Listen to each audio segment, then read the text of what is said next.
আমরা এবার ফ্যারাডের প্রথম সূত্র, যেটা ফ্যারাডে তড়িৎ বিশ্লেষণের উপর দুটো সূত্র দিয়েছে, যার ভিতরে প্রথম সূত্রটা আমরা যদি আলোচনা করি, সেটা আমরা জানি ফ্যারাডের প্রথম সূত্রটা কি, যে দ্রবণে বা বিগলিত অবস্থায় যদি কোনো তড়িৎ বিশ্লেষের ভিতর কোনো পরিমাণ বিদ্যুৎ প্রবাহিত হয়, তাহলে ক্যাথোডে যে পরিমাণ ভর জমা হয় বা অ্যানোড থেকে যে পরিমাণে ভর ক্ষয়প্রাপ্ত হয় তা প্রবাহিত আধানের সমানুপাতিক। অর্থাৎ আমি যদি তড়িৎদ্বারগুলিতে কিউ পরিমাণ আধান সঞ্চালন করি, তখন আমার যদি ডাব্লিউ পরিমাণ ভর জমা হয়, আমাদের ফ্যারাডের প্রথম সূত্রটা বলে ডাব্লিউ সমানুপাতিক কিউ এন্ড কিউ সমান আইটি, যেখানে কিউ হলো গিয়ে তড়িৎ আধান, আই হলো গিয়ে তড়িৎ প্রবাহ এবং টি হলো কত সময় ধরে আমি প্রবাহিত করতেছি কারেন্টটা। তো সেখানে ডাব্লিউ সমানুপাতিক আইটি লেখা যায় এবং সমানুপাতিক চিহ্নকে আমরা যদি সমান চিহ্ন দিয়ে রিপ্রেজেন্ট করি, একটা সমানুপাতিক ধ্রুবক আনা লাগে, আমরা সবাই জানি।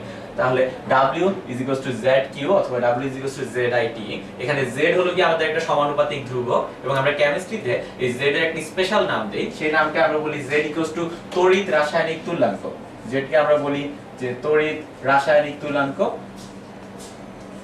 অথবা এটাকে বলা হয় ইলেকট্রোকেমিক্যাল ইকুইভ্যালেন্স, যেটা আমি উপরে লিখছি ECE, ইলেকট্রোকেমিক্যাল ইকুইভ্যালেন্স। তড়িৎ রাসায়নিক তুল্যাঙ্ক বা ইলেকট্রোকেমিক্যাল ইকুইভ্যালেন্স হলো গিয়ে Z।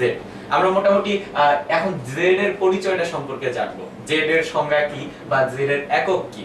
তো শুরু করি আমরা Z এর একক দিয়ে। খেয়াল করো, Z একটা ধ্রুবক আমরা ধরে নিছি এবং এই Z কে আমরা বলতেছি তড়িৎ রাসায়নিক তুল্যাঙ্ক। সুতরাং আমরা Z লিখতে পারি W/Q, এই সমীকরণ থেকে Z W/Q, যেখানে W দিয়ে বোঝাচ্ছে ক্যাথোডে কতটুকু ভর জমা হচ্ছে বা অ্যানোড থেকে কতটুকু ভর ক্ষয়প্রাপ্ত হচ্ছে, আর Q হলো গিয়ে প্রবাহিত আধানের পরিমাণ। তো আমরা যদি একক বের করি, সুতরাং Z এর একক আমাদের দাঁড়াচ্ছে W এর একক হলো গিয়ে আমাদের গ্রাম, কারণ ক্যাথোডে যে ভর জমা হয় ভরের একক গ্রাম। আমরা এসআই পদ্ধতি না ধরলেও চলে, নরমাল কম্বিনেশন গ্রাম। আর কিউ হলো গিয়ে আধানের একক হলো গিয়ে কুলম। তো আমাদের জেড এর একক আসতেছে গ্রাম পার কুলম। ওকে, তো এখন জেড এর সংজ্ঞাটা কি, what is the definition of Z, বা তড়িৎ রাসায়নিক তুল্যাঙ্কের ডেফিনিশনটা কি, সেটা আমরা একটা পদ্ধতিতে দিতে পারি। একটু খেয়াল করো, আমি যদি এককটা মুছে দেই, জেড এর একক ছিল গ্রাম পার কুলম। তো এখন জাস্ট চিন্তা করো, যদি এখানে কিউ সমান 1 কুলম হয়, যদি Q সমান 1 কুলম হয়, Q এর মান যদি 1 কুলম হয়, তাহলে আমরা লিখতে পারি W Z, অর্থাৎ W এবং Z সমান কখন, যখন আমার আধানের পরিমাণ 1 কুলম। এখান থেকে দেখো আমরা Z এর সংজ্ঞাটা দিচ্ছি। Z এর সংজ্ঞাটা এরকম, যদি আমার একক আধান প্রবাহিত হয়, 1 কুলম আধান ফ্লো হয়, তখন আমার ক্যাথোডে যেই পরিমাণ ভর জমা হয় সেটাই হলো কি আমার Z এর মান। একক পরিমাণ আধান প্রবাহের ফলে ক্যাথোডে যে পরিমাণ ভর জমা হয় সেটা হলো গিয়ে আমার Z এর মান। এখন দেখো আমরা জাস্ট একটা পদার্থ কপার সালফেটের ভিতর কপারের তড়িৎ রাসায়নিক তুল্যাঙ্ক বের করতে চাই। তো কপার সালফেটের ভিতর কপারের Z এর মানটা আমরা বের করতে চাই, তখন আমরা কিভাবে বের করব? আমরা যদি ইকুয়েশনটা লিখি, কপার সালফেটের সময় যখন তড়িৎ বিশ্লেষণ হয়, তখন ক্যাথোডে মেইনলি এই বিক্রিয়াটা ঘটে, কপার 2 প্লাস দুইটা ইলেকট্রন, সেখান থেকে কপার, ক্যাথোডে এই বিক্রিয়াটা হয় এবং ক্যাথোডে কপার ধাতু জমা হয়। তো খেয়াল করো, আমার এটাকে যদি আমরা মোল দিয়ে চিন্তা করি, 1 মোল কপার 2 আয়ন তার সাথে 2 মোল ইলেকট্রন বিক্রিয়া করে, সেখান থেকে উৎপন্ন হয় গিয়ে তোমার 1 মোল কপার। ওকে, 1 মোল কপার। তো 1 মোল কপার উৎপন্ন হওয়ার জন্য তোমার 2 মোল ইলেকট্রন লাগে। এবং আমরা একটা জিনিস সবসময় মনে রাখবো যে 1 মোল ইলেকট্রন, এটার মানে হলো 6.023 into 10 to the power 23 T electron. কারণ আমরা জানি কোন পদার্থের 1 মোলে সবসময় সমান সংখ্যক অণু, পরমাণু বা আয়ন থাকে, এবং সেটা ইলেকট্রনের বেলায় সত্য, এবং সেই সংখ্যাটাকে আমরা বলি অ্যাভোগাড্রোর সংখ্যা। আমরা জানি অ্যাভোগাড্রোর সূত্র। তো দেখো 1 মোল ইলেকট্রন মানে হলো গিয়ে 6.023 into 10 to the power 23 T electron, এবং তার চার্জের পরিমাণ হলো গিয়ে 96,500 কুলম। অর্থাৎ 1 মোল ইলেকট্রন তার চার্জ হলো গিয়ে 96,500 কুলম। আমাদের গিভেন ক্রাইটেরিয়ায় আমরা দেখতেছি আমাদের কয় মোল ইলেকট্রন, 2 মোল ইলেকট্রন আছে। সুতরাং 2 মোল ইলেকট্রন কত কুলম চার্জ হবে? আমাদের অ্যানসার হবে 2 মোল ইলেকট্রন হবে গিয়ে আমাদের 2 ইনটু 96,500 কুলম চার্জ। এখন আমরা একটু চিন্তা করি যে আমাদের 1 মোল কপার তাকে সঞ্চিত করার জন্য আমাদের চার্জ লাগতেছে কতটুকু? 2 ইনটু 96,500 কুলম। আমরা Z এর মান বের করতে চাই। Z এর মান কিভাবে বের হবে? যদি আমার 1 কুলম চার্জ ফ্লো হয়, তাহলে যত গ্রাম ভর জমা হবে সেটা হবে কি আমার Z এর মান।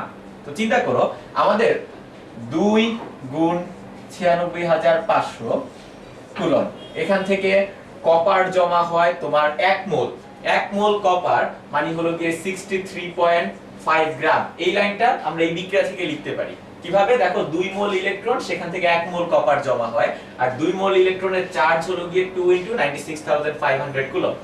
আমরা এখন বের করব 1 কুলম চার্জ থেকে কতটুকু কপার জমা হয়, এবং সেটাই হবে কি আমাদের z এর মান। কারণ কি, দেখো 1 কুলম চার্জ তখন যেই পরিমাণ ভর জমা হয় সেটাই হলো গিয়ে z এর মান। সুতরাং 2 × 96,500 কুলম থেকে কপার জমা হয় 63.5 গ্রাম। সুতরাং 1 কুলম থেকে জমা হবে 63.5 ডিভাইডেড বাই 96,500 কুলম ইনটু 2। এই যে মানটা আসবে, এই মানটাই হবে কি আমাদের কপারের তড়িৎ রাসায়নিক তুল্যাঙ্কের মান। এটাই হবে কি আমাদের কপারের তড়িৎ রাসায়নিক তুল্যাঙ্কের মান। এখন এই কাজটাকে আমরা একটা সূত্রের রূপ দিচ্ছি, আমরা একটা সংক্ষিপ্ত সূত্র দিয়ে এই কাজটা করতে পারি। যে সূত্রটা হলো, দেখো যে আমরা যদি z এর মানটা লিখি, z হবে গিয়ে যে কোনো পদার্থের গ্রাম পারমাণবিক ভর ডিভাইডেড বাই 1 ফ্যারাডে ইনটু যোজনী।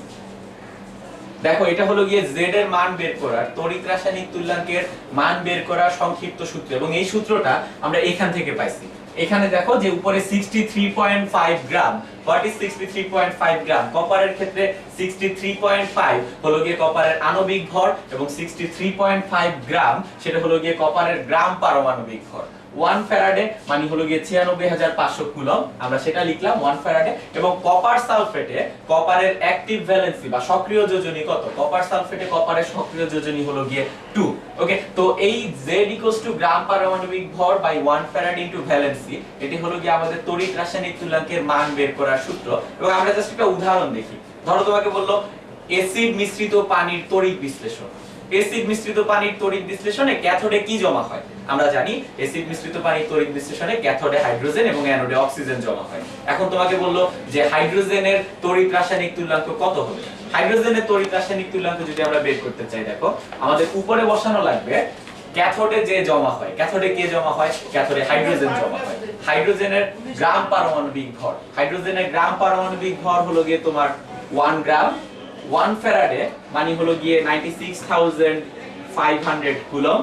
আর সালফিউরিক অ্যাসিডে হাইড্রোজেনের ভ্যালেন্সি কত? সালফিউরিক অ্যাসিডে বা ওয়াটারে হাইড্রোজেনের ভ্যালেন্সি সবসময়ই 1। তো এই যে মানটা 1/96,500 গ্রাম পার কুলম, এটা হলো গিয়ে হাইড্রোজেনের তড়িৎ রাসায়নিক তুল্যাঙ্কের মান। ওকে, আমরা মোটামুটি জিনিসটা আরেকবার রিভিউ করি। আমাদের তড়িৎ রাসায়নিক তুল্যাঙ্ক কোথা থেকে আসে? তড়িৎ রাসায়নিক তুল্যাঙ্ক আমাদের ফ্যারাডের প্রথম সূত্র থেকে আমরা ডিরাইভ করি। ফ্যারাডের প্রথম সূত্রে যে রাসায়নিক ধ্রুবকটা আসে, সমানুপাতিক ধ্রুবকটা আছে, সেটাই হলো গিয়ে আমাদের তড়িৎ রাসায়নিক তুল্যাঙ্ক। এবং সেটার মান বের করার সূত্র আমরা শিখলাম। মান বের করার সূত্র হলো গ্রাম পারমাণবিক ভর ডিভাইড বাই 1 ফ্যারাড ইনটু যোজনী। প্রশ্ন হলো কার গ্রাম পারমাণবিক ভর? উত্তর হলো গিয়ে যেটা ক্যাথোডে জমা হয় তার গ্রাম পারমাণবিক ভর। এবং যোজনীটা আমি কিভাবে বের করব? যেমন আয়রনের যোজনী 2 ও হতে পারে, 3 ও হতে পারে। তখন আমি কিভাবে বের করব? আমি তখন চিন্তা করব যে আমার কোন যৌগটা দেওয়া আছে। যদি ফেরিক ক্লোরাইড দেওয়া থাকে, ফেরিক ক্লোরাইডে আয়রনের যোজনী কত? ফেরিক ক্লোরাইডে আয়রনের যোজনী 3, তখন আমি এখানে 3 বসাবো। যদি আমার পদার্থটা দেওয়া থাকে ফেরাস ক্লোরাইড, তখন আমি যোজনী বসাবো 2। এই যোজনীটা ডিপেন্ড করে আমি কোন পদার্থ ইউজ করি, তাতে আমার ধাতুটার সক্রিয় যোজনী কত, আমি সেই সক্রিয় যোজনীটা বসাবো।